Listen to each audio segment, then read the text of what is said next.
Organisers అందరినీ మనస్ఫూర్తిగా అభినందిస్తున్నాను. మన దేశం నుండి వేరే దేశాల నుంచి ఉపాధి కోసం మీరందరూ కూడా ఇక్కడ ఎంతో ఏ ప్రయాసం చేస్తూ అయినప్పటికీ కూడా ఇక్కడ తెలుగు కళా సమితిని ఏర్పాటు చేసి తెలుగు భాషని, సాహిత్యాన్ని, సంస్కృతిని, సాంప్రదాయాన్ని అన్నింటినీ గుర్తు చేసుకుంటూ నిజానికి మాతృభూమి కంటే ఇక్కడ మీరు ఆయా సందర్భాన్ని బాగా సెలబ్రేట్ చేస్తున్నారని అనిపిస్తుంది. ఇందాక మీ వీడియో చూస్తే అన్ని కార్యక్రమాలు మేము చేస్తున్నాం అక్కడే అని ఆలోచించాం. కానీ మీరు సిస్టమేటిక్గా చేస్తున్నారు. ప్రతిదీ ఇలా మీరు చేయడం ద్వారా యంగర్ జనరేషన్ పిల్లలకి అలవాటు చేస్తున్నారు. మన సంస్కృతిని, సాంప్రదాయాన్ని, కళలని అన్నింటినీ కూడా. నిజంగా నేను ఇక్కడికి వచ్చి ఇంత సంస్కారాలతో ఈ కార్యక్రమాలు చేస్తానంటూ మరోసారి అభినందిస్తూ కళాసమితి యొక్క చరిత్ర కూడా చెప్పారు. 40 సంవత్సరాలు నిండింది. మొన్ననే నేను ఫంక్షన్ కూడా చేశాను వెంకయ్యనాయుడు గారి గురించి. అదేవిధంగా ప్రతి సంవత్సరం క్రమం తప్పకుండా కార్యక్రమాలు నిర్వహిస్తూ అందరూ పార్టిసిపేట్ చేస్తూ ఆ కార్యక్రమాల ద్వారా మరి మీరందరూ కూడా ఈ కళా సమితి ఉనికిని దహరేలో పెంచి ప్రభుత్వం గుర్తించి మీకు ఒక ప్రత్యేకమైనటువంటి ఉనికిని ప్రసాదించింది. ఇప్పుడే మాట్లాడుతుంటే చెప్పారు రఘు గారు, ఇక్కడ ఈ ప్రిమిసెస్ని మనం తీసుకున్న రోజున గడ్డి పొలిసేదంతా గడ్డి కూలి వాళ్ళు ఇక్కడ దొరకడం మళ్ళా తేలిక దొరకదు కదా. మీరే ఆ గడ్డి చింపి దీన్ని బాగు చేసుకొని చివరికి దీన్నంతా కోర్టులాగా, సభా మందిరంలాగా మళ్ళీ సార్లు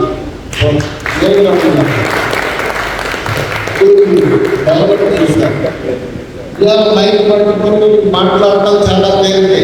దీని వెనుక వాళ్ళు చెప్పిన కూలీలు ఒక శ్రమ మర్చిపోలేదు.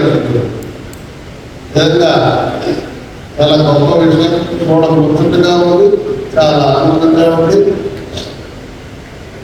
రాత్రి ప్రోగ్రామ్ చేశారు. దాదాపు 450 మంది వచ్చారు. నేను లెక్క చేశాను. ఇంటి కుర్చీలు అన్నింటి ఇంకా నిలబడి ఉన్నారు. నిజంగా గ్రేట్ పార్టిసిపేషన్. 1 గంట దాకా ఉన్నారు. చాలా గొప్ప విషయం. మీకున్నటువంటి మన భారత పట్ల, మన కళలు, సాంప్రదాయాల పట్ల మీరు చూస్తున్న శ్రద్ధ చూపిస్తున్నాం. అయితే ఇక్కడ ఉన్న సందర్భంగా మీకు కొన్ని సమస్యలు ఉన్నాయి, కొన్ని అవసరాలు ఉన్నాయి.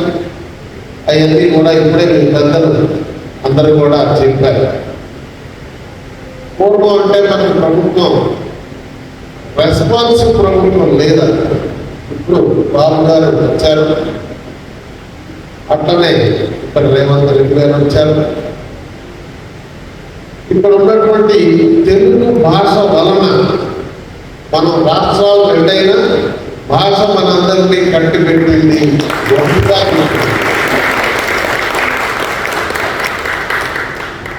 రాత్రి చూశారు, ఈరోజు చూశారు. ఇక్కడ తెలంగాణ మిత్రులు ఉన్నారు, ఆంధ్ర మిత్రులు ఉన్నారు. చాలా అన్యోన్యంగా ఒకే కుటుంబంలా కనపడుతున్నారు.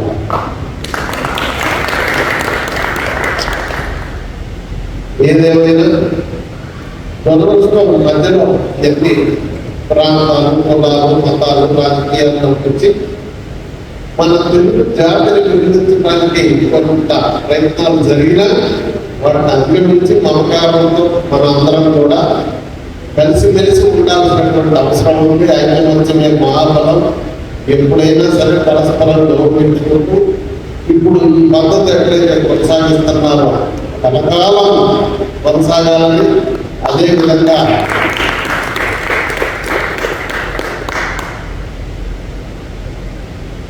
మీరందరూ కూడా ఇచ్చినటువంటి సమస్యలు ఇక్కడ పక్కన ప్రభుత్వాలతో పోలుస్తూ చెప్పారు రఘునాథ్ గారు. వాళ్ళ కేరళ వాళ్ళు కానీ కర్ణాటక వాళ్ళు కానీ ఎలా స్పందించారు, పూర్వ ప్రభుత్వానికి నేను చెప్తే కూడా ఏదో స్పందన రాలేదని, నేను మీరు చెప్పినటువంటి ప్రతి అంశాన్ని కూడా నేను కాంక్రీట్గా రాసిన దాంట్లో ఇవ్వండి. నేను సాయంత్రం నేను వెళ్ళాను, నేను soft copy nowadays everything soft copy నాకు ఇచ్చినట్లయితే హరిబాబు నాకు నిత్యం ఫోన్లో కానీ మెసేజ్లో కానీ రోజుకి ఒక్కసారి మాట్లాడుకుంటాం మాట్లాడుకుంటాం. అక్కడ జరిగేటటువంటి అంశాలని కొన్ని నాకు తెలియదు కూడా అక్కడే పెడితే సార్ అయితే బాగుంటుంది. బుల్లెట్ కాదు మెసేజ్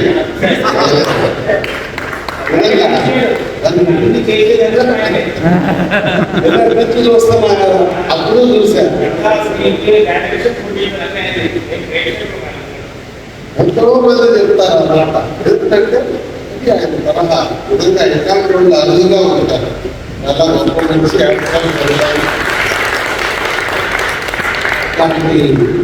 మంచి నాకు మిత్రుడు కావడం నేను గర్వపడుతున్నాను. ప్రతినిత్యం ఎంతో కన్సర్ట్గా ఉంటున్నాడు మనిషి అక్కడ విషయాలు.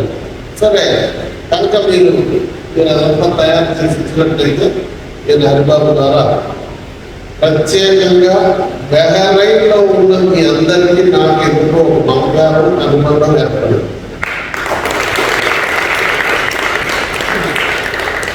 ప్రేమసారి నేను వచ్చినప్పుడు మీరు చూపించినటువంటి ప్రేమ, ఆదరణ, అభిమానం నేను మర్చిపోలేకుండా ఉన్నాను.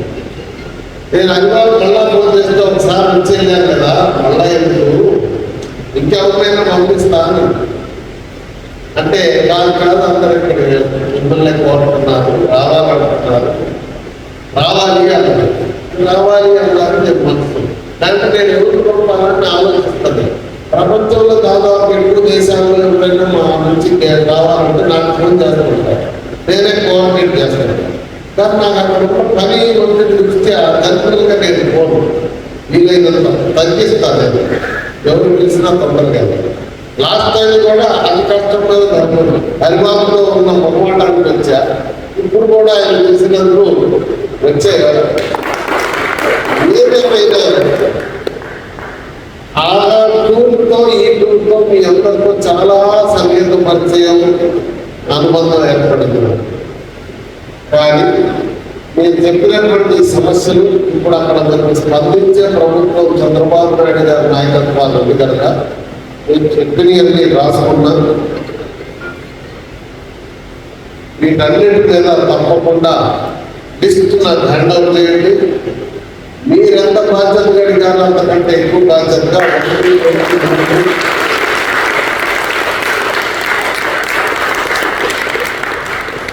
పనులన్నింటినీ చేసి అయ్యేదాన్ని అయ్యేటట్టు, కాకపోతే ఎందుకు కాలేదు సమాధానం చెప్తానని మీరు నా మీద వచ్చిన నమ్మకాన్ని ఒప్పు కాకుండా కృషి చేస్తానని తెలియజేస్తాను. ఇప్పుడు చెప్పారు భవన నిర్మాణం ఉంటే తిరుమల దర్శనాలు చెప్పారు రాజశేఖర్ గారు.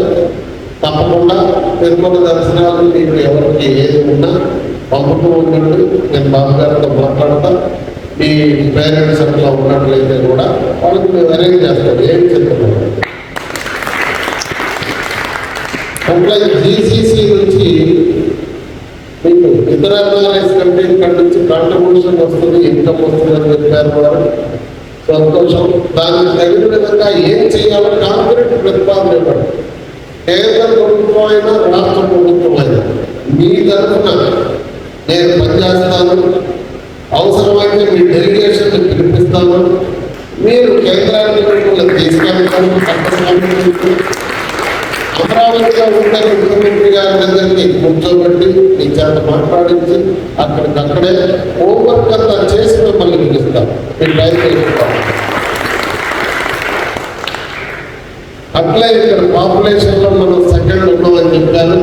తప్పకుండా బాబు గారి చేత ప్రభుత్వాన్ని ఉత్తర్వులు రాయించి మీకు సైన్ ఇప్పించి మీరు సగం పెట్టుకుంటే మీరు సగం ఇచ్చే విధంగా బాబు గారితో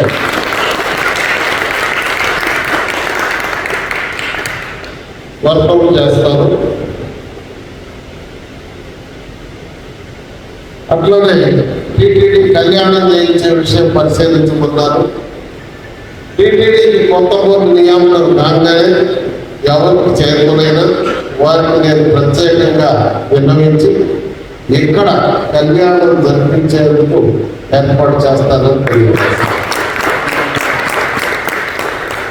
కార్గో మిత్రుడు చెప్పారు, కార్గో ఎక్స్పోర్ట్స్ ఇట్లాంటివి అన్ని చేసినందువలన అక్కడ ఉన్నటువంటి మన ప్రోడక్ట్స్ కన్నిటికీ మార్కెటింగ్ వస్తుంది. మార్కెటింగ్ వస్తే రైతులకి వీళ్ళందరికీ ఆదాయం వస్తుంది. నిజమే, ఆ ఏర్పాట్లు చేయాలి. దానికి కూడా మీరు కాంక్రీట్ మీరు చెప్పిన మాటలన్నీ ఒక ప్రతిపాదన రూపంలో నాకు పంపండి. సాఫ్ట్ కాపీ పంపిస్తే సాక్షాత్గా ముఖ్యమంత్రి గారికి ఇస్తాను. అందులో టెండర్ చేయాల్సిన డిపార్ట్మెంట్స్ పంపించి టెండర్ చేస్తాను.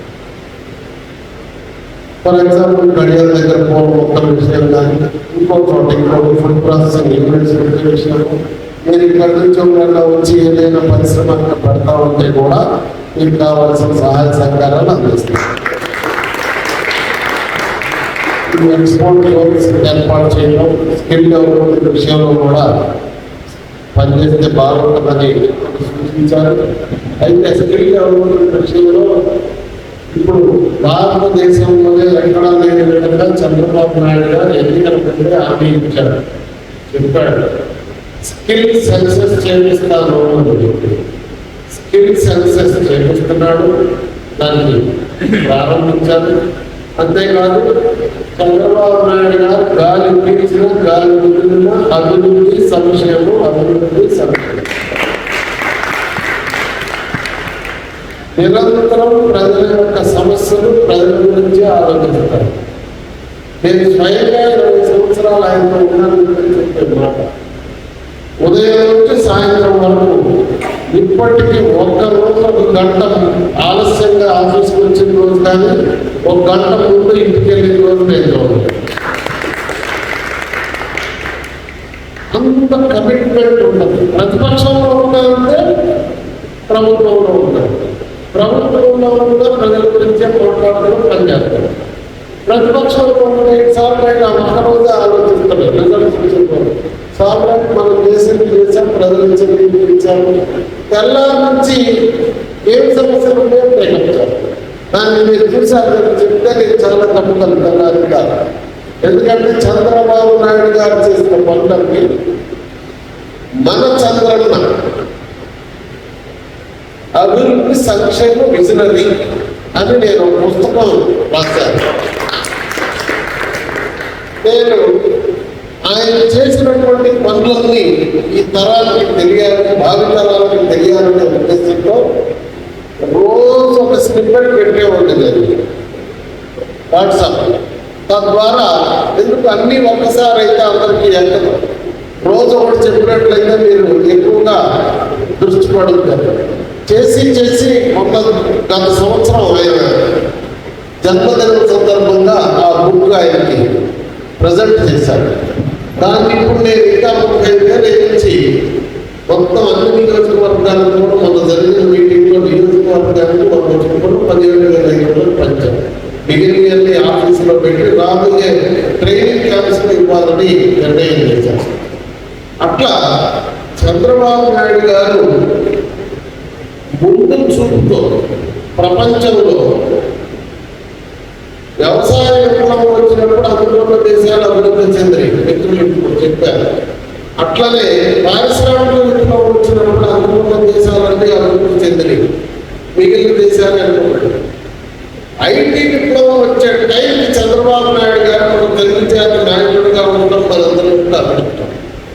అందువల్ల ఆయన ఐటీ విప్లవం యొక్క ఫలితాలు ముందే ఊహించి తెలుగు జాతికి అందజేయాలని, తద్వారా మన జాతి ప్రపంచంలో అన్ని దేశాల్లోనూ ఉండాలని, ఆదాయం సంపాదించి వారి కుటుంబాలు మేలుపడాలనే ఉద్దేశంతో ఆయన ఐటీలో ఆయన చేసిన కృషి వల్లనే ఈరోజు మీరందరూ ఎక్కువ మంది దేశాలన్నింటిలో ఉన్నాయి. అమెరికాలో కూడా పర్ క్యాపిటల్ ఇన్కమ్ తెలుగు వారిదే ఎక్కువగా ఉన్నది ఇప్పుడే సర్వేలు చెప్తున్నటువంటి మాట. ప్రపంచంలోనే తెలుగు జాతికి ఒక గౌరవం రెస్పెక్ట్ తీసుకొని వచ్చాడు చంద్రబాబు నాయుడు గారు. అట్లనే అలాంటిది ఆయన ద్వారా మీ అందరూ ఉన్న ఎన్నికల్లో కూడా చంద్రబాబు నాయుడు గారు రావడం కోసం ఎంత కృషి చేశానో రాత్రి నేను చెప్పాను, మళ్ళా రిపీట్ చేయాల్సిన పని లేదు. మీ అందరికీ మరొకసారి చేతులెత్తి నమస్కారం, కృతజ్ఞతలు తెలియజేస్తాను. కానీ ఎందుకు వాళ్ళు దుర్మార్గులైనప్పుడు మనం అప్రమత్తంగా ఉండాలి. చూశారు గారు టీటీడీలో ఏం జరుగుతుందో వినటానికే బాధ ఉంది. మనిషి అంతా వాళ్ళు ఎలా జరుగుతారు అంటే ఎంత డబ్బున్నా ఎప్పుడేమన్నా ఇంటర్నెట్ చాలుకుంటున్నారని ఎవరు అనుకోలేదు. దుర్మార్గం కనుక వీడ ఒక కళ్ళ కనిపెట్టాలి. మీరందరూ కూడా సమాజంలో మనందరికి బాధ్యత ఉంది. అందుకని మీరు ఇప్పుడు కూడా రోజుకి కొంత సమయం 3 గంటలు పెడితే 10 నిమిషాలన్నా ఆలోచించండి. మన మంచి ఏంటి, మన చెడేంటి, ఈ గంట గంటలు చేయాలనేది ఆలోచిద్దాం. మన భావితరాల కోసం, మన పిల్లల భవిష్యత్తు కోసం, మన మాతృభూమి యొక్క అభివృద్ధి. అట్లా మరి ఒక చంద్రబాబు నాయుడు గారు చేసే కృషి కాకుండా అన్నగారు కూడా తెలుగు భాష కోసం ఎంతో చేశారు. తెలుగు జాతిని ఆత్మగౌరవం కోసం పనిచేసిన మహానాయకుడు, తెలుగు ప్రజల ఆరాధ్య దైవం అన్నట్టు అన్నారు. తెలుగు జాతి యొక్క అభివృద్ధి కోసం నిరంతరం పనిచేస్తున్న మహానాయకుడు మన చంద్రబాబు. అయితే ఎన్టీ రామారావు గారు ఆ రోజు తెలుగు భాష కూడా ఒక ప్రత్యేకమైనటువంటి రూపు వచ్చే విధంగా తెలుగు విశ్వవిద్యాలయాన్ని హైదరాబాద్ నగరం నడుపుకుంటా అసెంబ్లీ. అలా భాషకు ఒక విశ్వవిద్యాలయాన్ని పెట్టింది మొట్టమొదట ఆయన. ఆ వరవడిని మీరు ఇక్కడ కొనసాగిస్తూ ఉన్నారు. ఏదేమైనా ప్రపంచంలో 8 దేశాలన్నీ చూస్తే చైనాలో మాతృభాష ఉంటుంది, ఇంగ్లీష్ ఉండదు. జపాన్లో ఉండదు. అభివృద్ధి చెందిన దేశాలు ఇవన్నీ కూడా. ఇజ్రాయిల్ ప్రపంచంలో ఎక్కడ చూసినా వాళ్ళే వ్యాపారం చేస్తుంటారు, అక్కడ కూడా అంతే ఉండదు. మాతృభాష ఇజ్రాయేలీ భాష. వాళ్ళు వేరే భాషలు పరభాషల్ని ఎంకరేజ్ చేయాలి. మరి వీళ్ళందరూ అభివృద్ధి చెందలేదా? చెందారు. కానీ మన పక్కన ఉన్న తమిళనాడులో కూడా ఇంగ్లీష్ తమిళం రెండు కూడా సైమల్టేనియస్ గా బోధిస్తారు. అక్కడ కంపల్సరీ అనేది ఏమీ లేదు, మీకు ఆప్షన్ ఫ్రీగా ఉంటుంది. అట్లనే కర్ణాటకలో అయితే 10వ తరగతి వరకు మీరు కంపల్సరీగా మాతృభాష ఉంటే చదువుకోవాలి. ఎందుకంటే మాతృభాష ద్వారా మీకు జ్ఞాన సంపద అందించడం చాలా తేలిక. ఒక పక్క భాష నేర్చుకుంటూ జ్ఞాన సంపద నేర్చుకోవాలంటే వేరే భాష ద్వారా కొంచెం ఇబ్బంది అనేది. ఇప్పుడు మీలో ఉన్న వాళ్ళందరూ తెలుగు మీడియంలో చదివిన పెద్ద పెద్ద పండితులు మేధావులు కాలేదా? ఆ రోజు వివేకానందుడు తెలుగు మీడియంలో చదివి ఐక్యరాజ్య సమితిలో ఉపన్యాసం ఇస్తే మంత్రముక్తులు కాలేదా ప్రపంచం అంతా? కనుక భాషను రాజకీయాలకు వాడుకోవడం అనేది దొరకవచ్చు. మొన్నటిదాకా ఉన్నటువంటి ప్రభుత్వం ఆంధ్రప్రదేశ్లో భాషను కూడా రాజకీయం చేసింది. చివరికి భాష ద్వారా కూడా ప్రజల్లో విభజన తీసుకురావడానికి ట్రై చేశారు. సరే ఏమైనా ఆ గడ్డు రోజులు తక్కువ రోజులు అవన్నీ పోయినాయి. ఇప్పుడు మనందరం కూడా మన భాష, మన సంస్కృతి, మన సాంప్రదాయాలు అన్నింటినీ గౌరవిస్తూ తరతరాలకి ఇది ఆస్తిలాగా మరి వాళ్ళకి అందజేసే విధంగా మనం ఒక పక్క కృషి చేద్దామని, మీరు చేసే కృషికి మేము భాగస్వామ్యంలో ఉంటాం. తప్పనిసరిగా నేను మీకు ఉన్నటువంటి సమస్యలన్నీ పరిష్కారానికి మీకు ఒక ఏజెంట్గా పనిచేస్తానని తెలియజేస్తూ ఈ 2 సంవత్సరాలలో మీరు మాతో గడిపిన సమయం, పెంచినటువంటి ప్రేమ, అభిమానం, ఆదరాన్ని నేను ఈ జీవితాంతం గుర్తుంచుకుంటానని, మీ సేవకుడిగా ఉంటానని తెలియజేస్తూ అందరికీ ధన్యవాదాలు. కానీ చంద్రబాబు నాయుడు గారు ఇవన్నీ కూడా బ్రహ్మాండంగా ప్లాన్ చేశారు. వాస్తవం అమరావతిని రాజధానిగా అభివృద్ధి చేస్తూ వైజాగ్ని ఆర్థిక రాజధానిగా అభివృద్ధి చేయాలని, తిరుపతిని రాయలసీమని విత్తన రాజధానిగా అభివృద్ధి చేయాలని సీడ్ క్యాపిటల్గా ప్లాన్ చేశారు. దానికి తగిన విధంగా అమలు కూడా స్టార్ట్ అయింది. నిజానికి వైజాగ్లో ఎన్ని ఐటీ పరిశ్రమలు వచ్చినాయండి? చంద్రబాబు నాయుడు గారి కాలంలో చాలా పరిశ్రమలు వచ్చినాయి. అట్లనే అక్కడ మెడిటెక్ జోన్ వచ్చింది, ఫార్మా సిటీ వచ్చింది. ఇట్లాంటివన్నీ ఆ కాలంలో అభివృద్ధి జరిగింది. అట్లనే అమరావతిలో ల్యాండ్ రూలింగ్ జరిగింది, కానీ వాళ్ళకి న్యాయం జరగదు. ప్లాట్స్ కోర్టులో వాళ్ళు ఇబ్బందులు పెట్టారు, డిలే జరిగింది. వాళ్ళకి ప్లాట్లు ఇచ్చేటప్పుడు ప్రభుత్వం వారి నిజానికి వాళ్ళకి చాలా నష్టం జరిగింది. కానీ రాయలసీమ విషయంలో చూస్తే మీరు చూశారు, తిరుపతి ఏరియాలో ఎన్ని ఎలక్ట్రానిక్ పరిశ్రమలు వచ్చినాయండి వాళ్ళకి తెలుసు. లిస్ట్ చాలా పెద్ద, చాలా వరకు తెలుస్తుంది. అవన్నీ చంద్రబాబు నాయుడు గారి కాలంలో కర్నూలులో ఆసియాలోనే పెద్ద సోలార్ పవర్ స్టేషన్ వచ్చేసేది. రాయలసీమలో అనంతపురంలో కియా పరిశ్రమ. ఇదంతా ఏమైందంటే చేసిన పని మనం ప్రచారం చేసే దానికంటే ఈ సోషల్ మీడియా వచ్చిన తర్వాత వైసీపీ వాళ్ళు ఉన్నది లేనట్టు, లేదు ఉన్నట్టు సెన్సేషనల్గా పెద్ద ఎత్తున ప్రచారం చేసి ప్రజల్ని అసత్యాలను నమ్మించి గెలవడం జరిగింది. పింక్ డైమండ్ అన్నారు కదండి, ఎట్లా మాట్లాడారండి, ఎంత మాట్లాడారండి? చంద్రబాబు నాయుడు గారు ఇంట్లో ఉంది, మంచం కింద ఉంది, సుడుగులో ఉంది. ఏం చేశారు? 5 ఏళ్ళు మళ్ళా లేదు రాలే చెప్పారు కదా. అలానే ఎంత అసత్యాన్ని ప్రచారం చేశారు. నారాసన వందన ఇప్పుడు ఏమైంది? మరి ఎన్నికలకి 4 రోజులు ముందు అట్లాంటి న్యూస్ వచ్చేవాళ్ళకి 4 రోజుల ముందు ఏమో అన్నట్టుగా నిజానికి అదే రోజు సాయంత్రం ఆయనే చెప్పేటట్లు జరుగుతుంది. ఎక్కడ చెప్పాడు? సాయంత్రం ఎక్కడ కథ చెప్పాడు? పొద్దున గుడ్డపోతున్నారు, ఇంకోటున్నారు, ఇంకోటి ఇట్లా కొట్టుంటారు, అట్లా తగిలి ఉంటుంది, ఇట్లా తగిలి ఉంటుంది. ఈ కథ ఎక్కడ చెప్పండి? మళ్ళా తెల్లారి పొద్దున ఏం చేసాడు? నారాసన ఈరోజు అసలు అట్లా డిఎస్పీ 57 మంది డిఎస్పీకి అమ్మ వాళ్ళకే ప్రమోషన్లు ఇచ్చారని రాష్ట్రంగా వాళ్ళకి తెలుసు. ఇది 10 సార్లు చర్చ జరిగితే కానీ జనం నమ్మాలి. ఇచ్చారా? ముగ్గురికి ఇచ్చింది. చెప్తానే పోయారు. అవునేమో అని అనుమానాలు కలిగింది. రాజధానిలో భూములు ఆడేదో కంపాసంగా ఉందని ప్రచారం. నిజానికి రాజధాని సేవలు చేసే నియోజకవర్గం ఎస్సీ నియోజకవర్గం. దాని చుట్టూ నందిగాం ఎస్సీ నియోజకవర్గం, అట్లనే వేగూరు ఎస్సీ నియోజకవర్గం, పామర్లు, తిరుమల, రాజధాని ఏరియాలు, ఇది ఎస్సీ నియోజకవర్గాలు, 2 మైనారిటీ నియోజకవర్గాలు.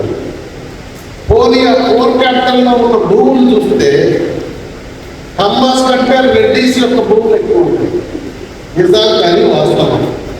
తర్వాత చూసాము పోనీ పెద్ద వాళ్ళకి ఎక్కువ ఉన్నాయి అని చూస్తే చిన్నవాళ్ళకే ఎక్కువ ఉన్నాయి. అది కూడా లెక్కలకి బయటపడే కదా.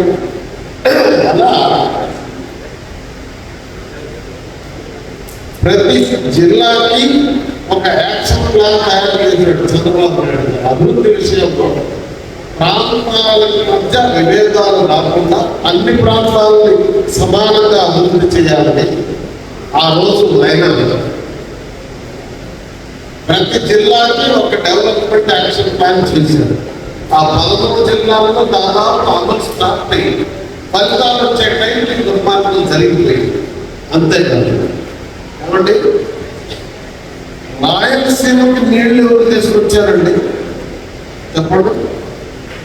పట్టిసీమ ద్వారా గోదావరి నది నీళ్ళని కృష్ణకి తీసుకొచ్చి కృష్ణా నది నీళ్ళలో గోదావరి నీళ్ళ ద్వారా డెల్టా మొత్తాన్ని సాగు చేయించి డెల్టాకు అందుతున్న నీళ్ళన్నింటినీ రాయలసీమకు మలిపాడు. అప్పుడు ఆయన ప్లాన్ చేశాడు, అమలు చేశాడు. ఈరోజు మొన్న వరదలు వస్తే రాయలసీమలో చెరువులన్నీ నింపాడు.